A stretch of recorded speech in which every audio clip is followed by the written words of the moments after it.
Hey guys, so today I'm gonna be looking at when a spoiled rich kid meets the real world. So yeah, let's just get right into the video. I grew up with rich kids and still keep in touch with a few of them. One guy's father owned the most prestigious law firm in town. He said his life changed the moment he called his father from jail the second time it happened. His father said, "Well, sorry to hear you got arrested. Good luck," then hung up.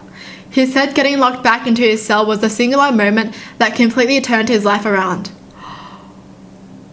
Whoa, his father was just like, "Well, you're in it yourself now, bye." He just hung up. Oh my gosh. Well, I mean, it was his second time, so I guess the father was like, man, he didn't learn from his mistake. He has to learn this time. Because I do feel like if he got out without any consequences, he wouldn't learn his mistake. He would just be like, well, if I get in, I can get out again. So, yeah, good on the father. I knew this rich kid from high school that went off to college and partied every single night. His parents found out that he was failing basically all of his classes. So they secretly drove up early one Saturday morning with the spare set of keys to the car they had bought him with and just drove off with the car. That's not too bad, you know, because lots of people don't have cars. Oh my gosh. But I guess for him, it's a big difference. Somewhat distant relative spent all of his university years and 20s partying hard with a 100 to 120k allowance his rich company owning father gave him each year. He traveled the world each year, going to Bali, Thailand, Europe every year, just rampaging. At 32 or so, he decided to settle an upscale ski resort area of the US and open a business with his hot fiancée. When he went to transfer his money to his US bank account, he noticed it only came to a few $1,000s. He angrily asked a bank worker why she hadn't transferred the entire amount, only to be told that that was the entire amount. His father had cut him off without saying anything, and he just hadn't noticed. Wow. That timing though, I'm just surprised that once he decides to settle down, the father was like, nope. At 32, your father cutting you up? That's kind of embarrassing.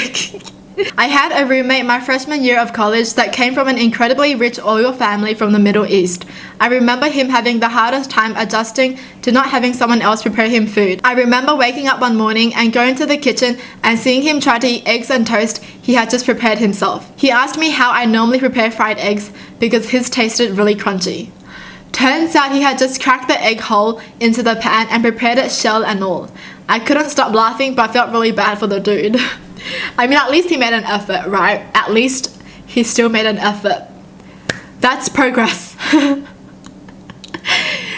Man, he cracked the shell in too. At a Starbucks, and she thought apparently people gave her parents free drinks and such for her all these years. Like the cashier told her the total and she said, wait, I don't get it for free? She never realized her parents swiping their cards all those years was paying for her things, I guess. How does she buy all the other things? Well, I'm guessing she has never spent a penny before then, if she thinks like this. But how come she thinks that her parents don't have to pay anything either? I'm so confused. Middle school, a classmate is on the phone when most of us didn't have cell phones, screaming at her stepdad, "Patrick, I need the $500. I need to buy new jeans." Whoa, she just called her dad by his name. I mean, I guess that's normal for some families. But in my family, she did not get the $500, but she did later get to be a teen mom, so that was cool. I'm just shocked at how she's talking to her stepdad. That's shocking. When I was a teenager, my sister and I saw through our windows that there were two guys getting into her car. We ran downstairs as fast as possible and caught them in the act. One managed to run away, but the other one froze and didn't run away. He couldn't have been much older than me. My sister called the cops and the kid kept looking at us and trying to find a way to escape. My sister said, "Run if you want. My brother will catch you." The cops came and so did his parents. His mum drove an amazing car and the lady looked furious and sad. She was dressed really nice and looked like she was pretty successful. As soon as she got out, she began yelling, "Why? We give you everything. You have everything. Why would you try and steal? Don't we give you enough?" The kid just seemed to shrink and get smaller. Wow. But I do feel like sometimes people who have everything get bored of it. And they're like teenagers as well, and peer pressure is strong. Maybe he just doesn't have the time with his mum, you know?